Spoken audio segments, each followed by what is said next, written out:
Oh, there's the cow elk and its calf decided to stand in the middle of the road instead of crossing it. Here's a bull elk eyeing up one of the cows.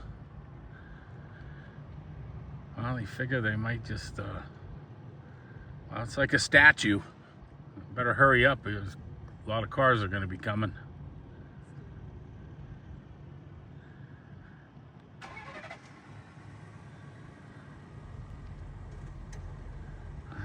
Ah, there it goes. Probably take its little calf with it. And authorized vehicles only.